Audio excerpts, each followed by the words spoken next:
सुप्रभात सभी को। मैं अध्यक्ष सेनापति कक्षा 5वीं से आज आप सबको कार्तिक व्रत की कहानी सुनाने वाली हूँ। चलिए सुनते कहानी कार्तिक व्रत कहानी। पौराणिक कथा के अनुसार एक असुर था जिसका नाम तारकासुर था। वो बहुत घमंडी और शक्तिशाली था। उसने तीनों लोक पर हाहाकार मचा दिया था। इससे परेशान होकर सभी देवी देवता शिव जी के पास पहुंचे और उनसे अपनी व्यथा कही। शिव जी ने अपने पुत्र कार्तिकेय से कहा कि तुम ये दुष्ट तारकासुर का वध करो। कार्तिकेय ने तारकासुर का वध किया। सभी देवी देवता बहुत प्रसन्न हुए। तारकासुर के 3 पुत्र थे। पहला तारकाक्षर, दूसरा कमलाक्षर, तीसरा विद्युन्माली। तीनों ने मृत्यु की खबर सुनकर बहुत ही दुखी हुए। तीनों ने प्रतिशोध लेने की सोची और ब्रह्मा जी के तपस्या करने लगे।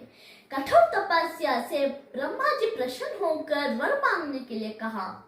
उन्होंने वर यह मांगा कि हमें अमृत चाहिए। तो ब्रह्मा जी ने कहा, यह मैं नहीं दे सकता, तुम कोई दूसरा वर मांगो। तो तीनों ने सोचा और मांगा, हमारे लिए 3 नगरी बनाया जाए जिस पर हम रहकर तीनों लोग को देख सके और घूम सके।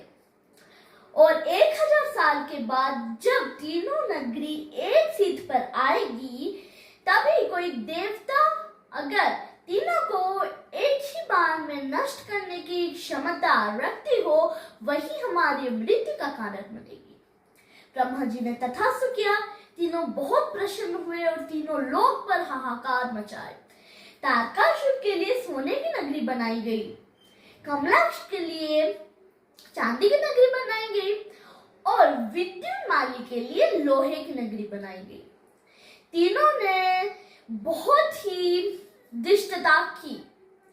इससे परेशान होकर सभी देवी देवता फिर से शिव जी के पास पहुंच गए और अपनी व्यथा कही।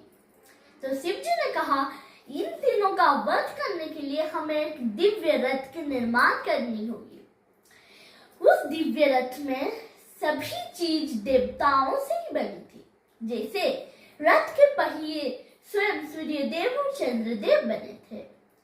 रथ के 4 घोड़े इंद्रदेव, वरुण देव, यम और कुबेर बने थे। हिमालय स्वयं धनुष बने थे। उसके प्रत्युच्चा स्वयं शेषनाग बने थे। बाण स्वयं शिव जी बने थे और बाण के नोक स्वयं अग्निदेव बने थे और रथ पर स्वयं शिव जी विराजमान हुए। तब 1000 साल के बाद तीनों की नगरी एक सिद्ध पर आई। शिव जी ने तीनों नगरी का ध्वंस किया और तीनों का वध किया। तीनों का वध करने के कारण ही हम आज शिव जी को त्रिपुरारी के नाम में भी जानते हैं। तीनों का वध होने के पश्चात सभी देवी देवता बहुत ही प्रसन्न हो गए और सभी ने शिव जी की पूजा की। फिर सभी लोग काशी में जाकर गंगा स्नान किए और शाम को दीपदान किए। इसीलिए कार्तिक पूर्णिमा के दिन हम सभी लोग देव दीपावली बनाते हैं।